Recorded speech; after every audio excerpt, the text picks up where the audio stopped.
This is a work called Biologizing the Machine. It's subtitled Spillover Zoonotica, and it's by the conceptual artist Anicka Yi. It has a subtitle because she has produced other works called Biologizing the Machine before, like this one from the 2009 Venice Biennale, subtitled Tentacular Trouble. And this title tells us a lot about her work. It's often an attempt to blur the line between science and art, human and non-human. I mean, biologizing the machine, spillover zoonotica. After COVID, we all know what zoonotic spillover is. It's when a virus jumps from the animal world into the human world. It's a comment on how those boundaries, animal, machine, human, they don't mean as much as we like to think that they do. Her work is conceptually dense, and while discussing it, I'm going to take tangents into the world of ecofeminism, the role of odor in art theory, and some general epistemology. If conversations about art and art theory are interesting to you, and this seems like it'll be your kind of thing, then press the subscribe button and let's explore the ideas that Anicka Yi gives form to in her artwork.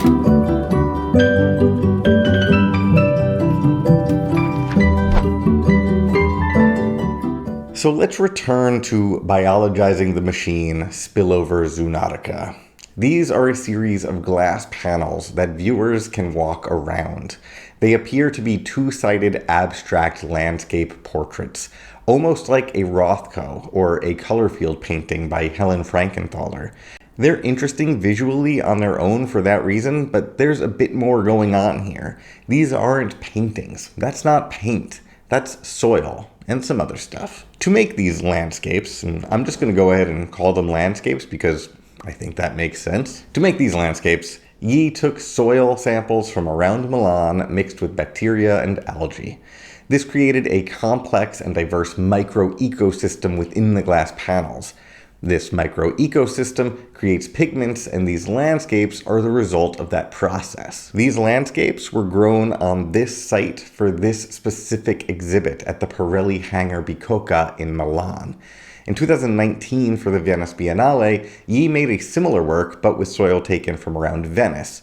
She subtitled that one Terra Incognita. When made and grown in a different location, the initial conditions are different and the work develops differently. So the location of the work matters. They're portraits made for and from a specific location. In the Milan version, each of these glass frames is fitted with a custom electronic board that senses the level of hydrogen sulfide produced as the microorganisms go through periods of growth or stasis or decay. So these panels translate the biological processes happening at the chemical level into graphs and numbers that we can measure. So these e-ink displays mediate communication between the non-human environment inside the glass and the human environment outside the glass. Zoonotic spillover. So Anicka Yi's process and this artifact forces my mind to go in a bunch of different directions. Like, they seem to be a reflection of something called situated knowledge, a concept developed by the philosopher of science Donna Haraway, a concept that I'll be going over in more detail during the course of this video. I'm also struck by those displays that measure the fluctuations of hydrogen sulfide. Hydrogen sulfide smells. They're not just measuring chemicals here, they're measuring the odors produced. And Yi is one of the few artists that I can think of who frequently uses our sense of smell in her artwork.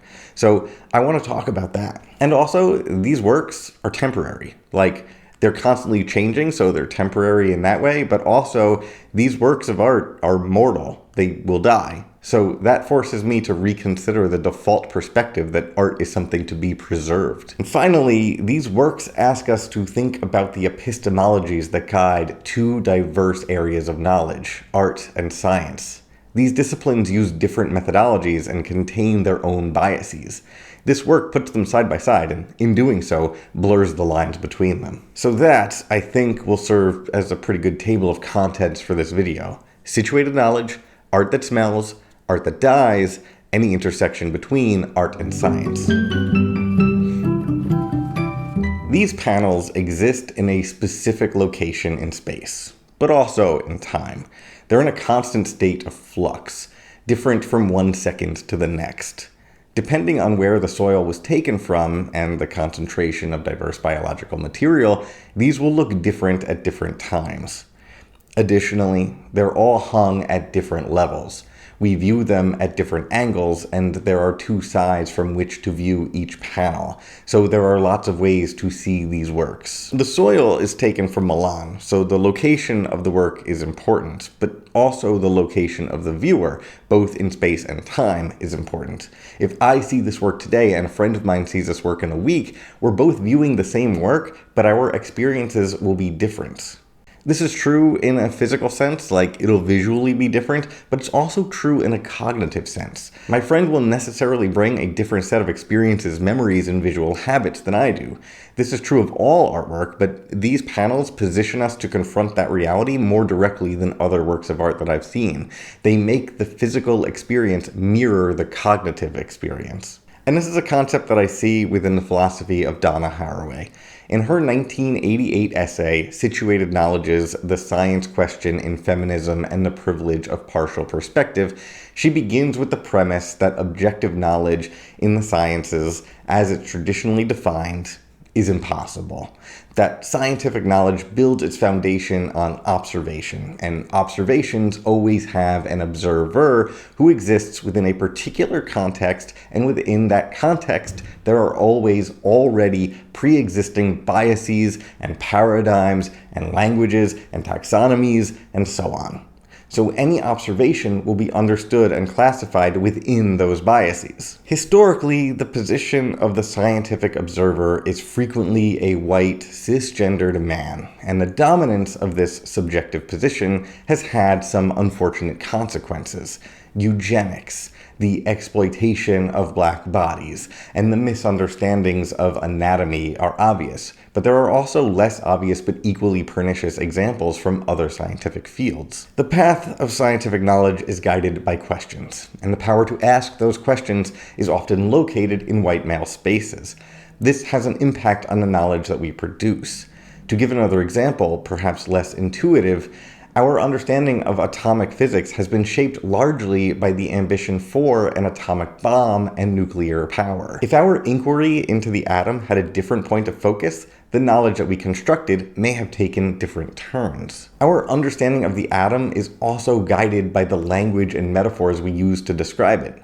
Physicists split atoms, for example. Electrons jump energy levels. Those words and metaphors, the splitting and the jumping, they come with pre-existing meanings and connotations.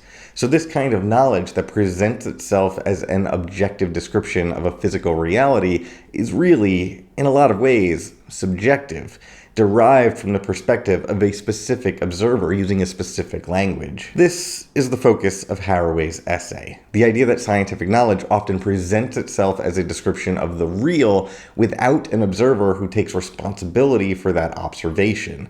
She calls this the God trick, a scientific observation that presents itself as originating from a neutral position that humans cannot occupy, since it is impossible for us to occupy a neutral position.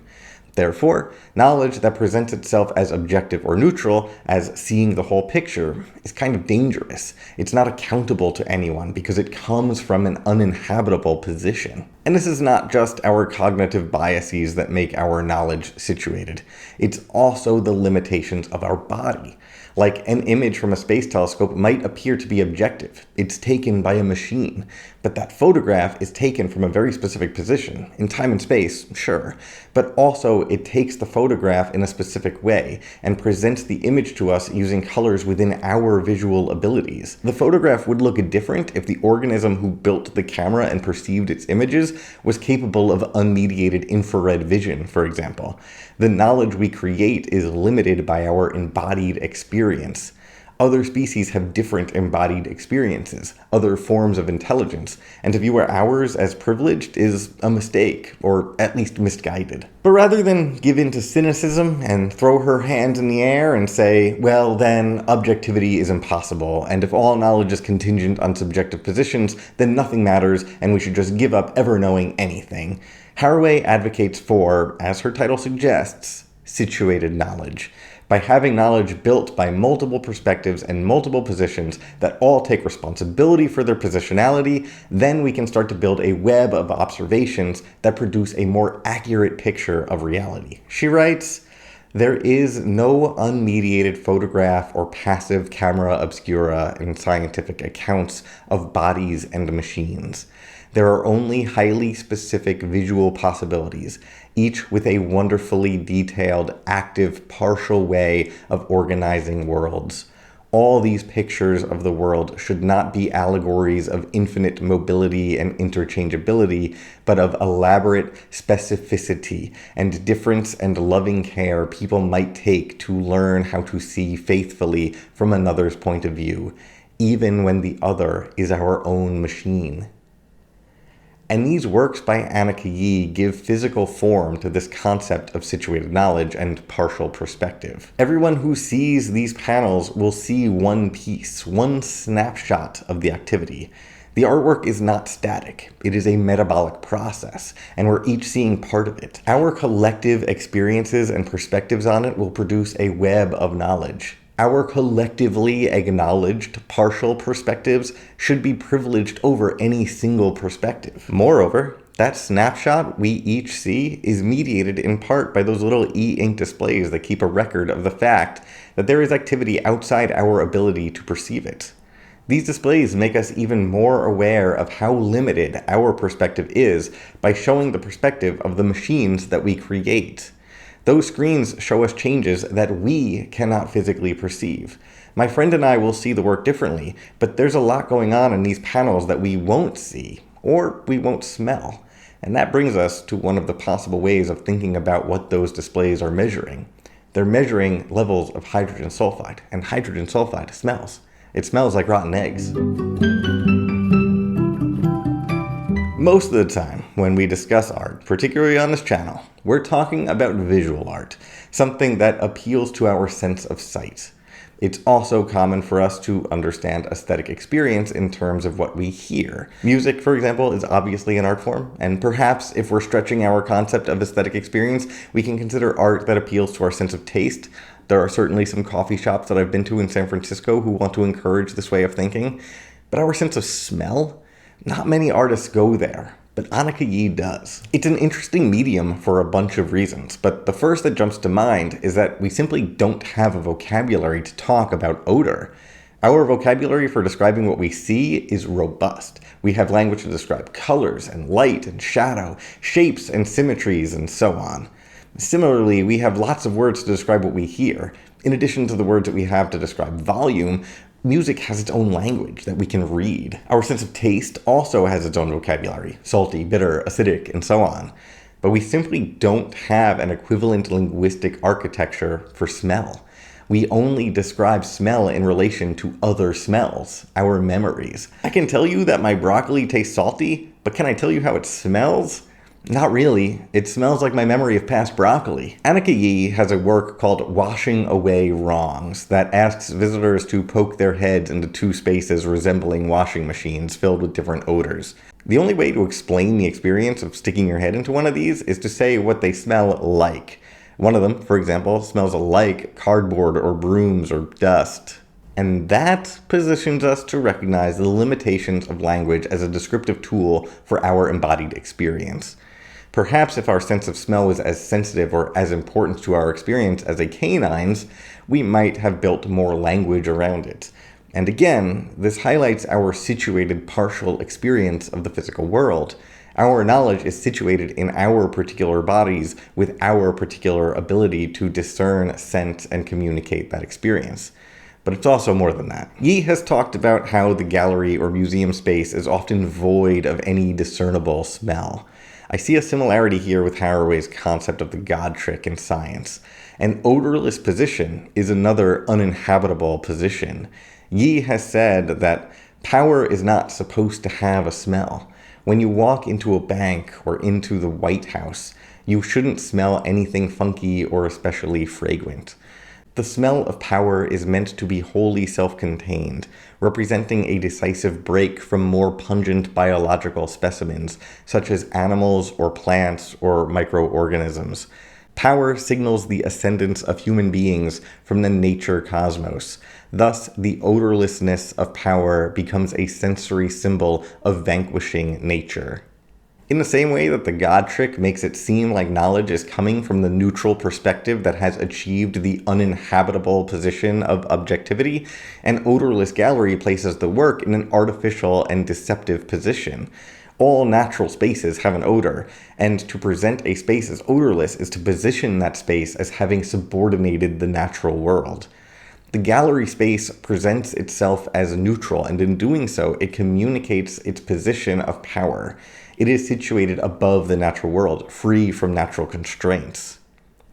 But the world smells. Life cycles have smells. These panels have smells, and the e-ink displays attempt to give those smells a language through their numbers and graphs. Our machines can understand and interpret those odors for us. So art galleries may not have a smell, power may not have a smell, but life does, and so does death, which brings us to another element of Anicka Yi's work. Much of it won't survive past a few months. These landscapes will change over time. They depend on organic material, and this means they won't be put in any museum and kept forever like the Rothko paintings that they might resemble. We like to think about art as something that transcends human experience, something that exists above us, something that occupies a position of power. But Yi's work questions that position. She's said that she finds the belief that we need to preserve art to be a very masculine anxiety around one's own mortality. That whole notion of needing to create things that are going to outlive us all. I don't go around worrying about legacy because half of my work doesn't last beyond 6 weeks. It's more about communication. The work itself is, like life, mutable. And I find that comment really interesting in the context of the other ideas I've discussed so far. We have this habit of collapsing the art of an entire century into just a handful of artists or works of art, and this habit ignores the creativity and perspectives and lived realities of so many others. It ignores artwork that isn't painting or sculpture, for example. It limits our understanding or ability to accurately or meaningfully engage with the perspective of others when we do this type of editing. The story that we tell in our textbooks is a curated perspective that mostly promotes the story of patriarchal power. If we refocus our understanding of art as a vehicle for communication, a foundation for conversation, then it doesn't need that monumental, eternal quality. It doesn't need to be preserved in museums forever. It needs to knock us off balance enough to think about it, to talk about it, to share our situated partial perspective with the person next to us, and hear their situated partial perspective. And that view of art as something transcendent and eternal, it shares a lot of similarities with the God trick that Haraway warns against in the sciences. But the field of art is certainly more effective at encouraging and promoting diverse perspectives. And Anicka Yi's artwork leverages this strength of art, this ability to share perspectives, to help us blur the restrictive boundaries created in other areas of knowledge, notably science. Which brings us to Anicka Yi's artwork is produced in collaboration with scientists. She describes her studio in terms of distributed intelligence more similar to the intelligence of a cephalopod than a human. It's a collaboration of perspectives with no center. She said that it's more accurate to think about her role as an artist as a hub for a consortium of intelligence, inspiration, activity, and output. My studio is a complex living ecosystem functioning as a tentacular organism with no fixed seat of intelligence. Even if museums or galleries always try to promote the idea of a singular genius or a singular masterpiece, the art world is generally effective at maintaining the supremacy of collaboration over domination. For example, Anicka Yi's work is one attempt to blur the line between human and non-human worlds. Rebecca Horn's body modifications are also attempts to blur the line between human and non-human worlds.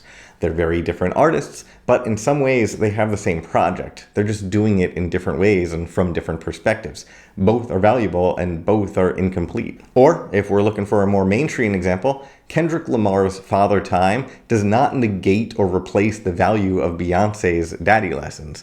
They're both addressing the issue of generational trauma and the complicated lessons that people learn from their fathers, but they do it from two different positions.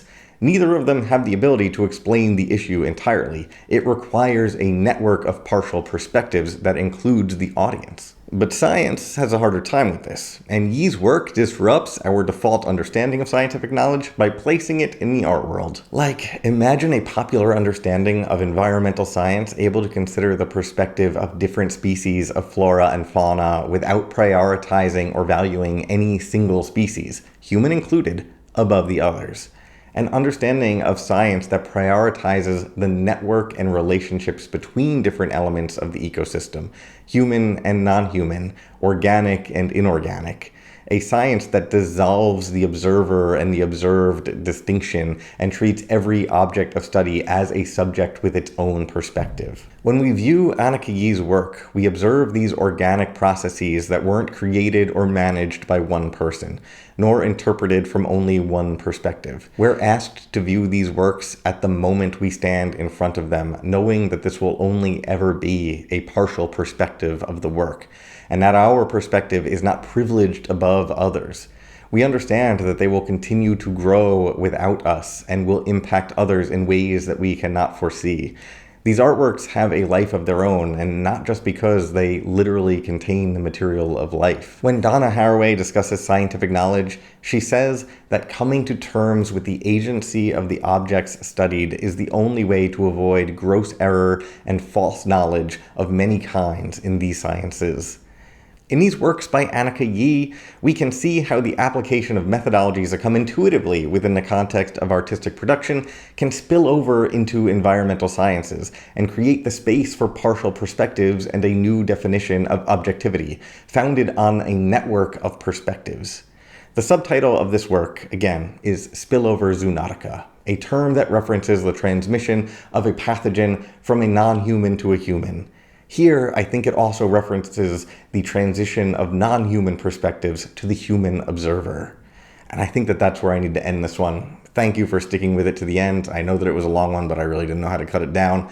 I'll be back with another video next month. Thank you.